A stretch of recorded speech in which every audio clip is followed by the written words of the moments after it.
The number one question that we get in the posts I didn't get summit a shout out. surveys, we've done reviews to see what people like, what they don't like. And the number one question that has come up consistently now is, great, it's good to hear about, what to do for sponsor, how to create value for sponsor. How do I meet the sponsor in the first place? So networking and meeting sponsors is what we're going to get into next in this last session. And we have, don't come up yet, but we have Andre Jackson from Toyota, Tom Bogner, who I worked with for almost a decade at Lucas Oil, and Tony Yorkman, who Steve Williams worked with at K&N Filters for a couple of decades. We're going to talk about how do you meet new sponsors. But before that, we have to back up, because when you do meet a sponsor, then you're going to have to actually present them with something. And where's Megan? Let's put us both up.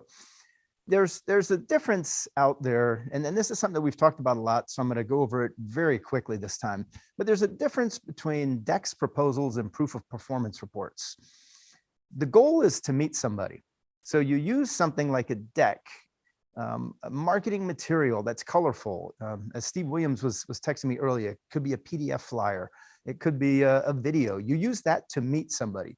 And then once you meet them and they get to know you and they understand the program, then it transitions to what can you do for them and what can you propose for a relationship. And a proposal then puts into writing the deliverables that you're going to give and execute on and what you expect in return. Now, let's say you get that sponsorship. That's pretty cool. You need them to renew. Look at Ron Capps. We need renewals. Renewals is the key to longevity and making a career out of racing. And you only get renewals through proof of performance reports. And that's the document that shows that what you've done along the way. And so, Megan, I'm going to hand it over to you. Decks, proposals, proof of performance reports. What do we see people doing wrong all the time, and what should they be doing differently? And then we'll jump into networking. Yes. Well, really quick. So like you said, a deck is to get their attention. And I do want to back up to the first session where Jackie and a couple of the other speakers said that they don't want you to hand them a deck like at PRI show and just expect an answer right away. So the best time to send a deck is after you have had that first meeting with a company, and that could be with the marketing director, it could be with their social media manager, it could be with someone in the creative department, just anybody there. The best thing to do is have a meeting with them, whether on Zoom or in person, really get to know that company and what their goals are, and then take that and turn it into a deck about how you can reach their target market. If they're looking to do sampling, or if they have research, if they have a new product coming out and they want to do research and development, how can you help them out with that? So use the deck to meet their goals. And then once they love that, then you turn it into a proposal. And a proposal is just a very simple business plan. It's basically just says, this is what you're going to do and what they are going to do. And so then once they approve of that proposal, you'll sign a contract, you fulfill what you're supposed to do throughout the year. And then either at the end of the year or end of contract. So like Travis said, it was 18 days for him with Sheets.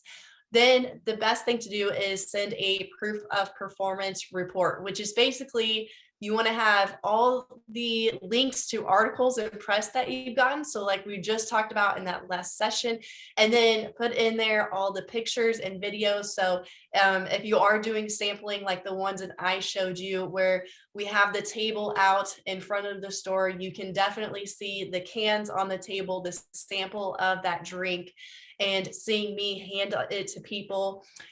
You want to show all that type of stuff, proving what you did. So whatever it is that in that very first meeting, they said, well, this is our goals. And then you came up with a creative plan of how to get there. Then you got to show them what you did for them, and that will help you with renewal. You can then use that proof of performance report as a case study to help you get a new sponsor from there. And that's something I think Alex put in his book, right? That's a really good point. It's the proof of performance report is what you use when you're soliciting new sponsors. And remember, when you make your proof of performance report, it's not how well did you do. I got, I won 5 races and I got on the podium 7 times. It's how well did your sponsor do? And make the proof of performance report about the media your sponsor got by tagging along with you. make it about them. And it has to be accurate. And the purpose of the proof of performance report is so that the marketing director that you're working with, perhaps it's a sponsorship director, might be a seasoned executive, who knows, they can use that to sell it to their boss and move it up the ladder in the company so the CEO or the CFO signs off on it for next year's budget. Remember, you're giving people who are your advocates. They sponsored you and they like what you're doing. Now they have to sell it to their boss to renew. And what you're doing is you're giving them that content, because a lot of times those marketing directors that you're dealing with, they're not the ultimate decision makers. They get a budget and they get to allocate that budget. But if their budget declines, or let's say your cost of racing is cut from that budget, even if they like what you're doing, there's nothing they can do for you. So help them sell it to their boss. That's the key with these reports. There are 3 reports, keep them different: a deck, a proposal, and a proof of performance report.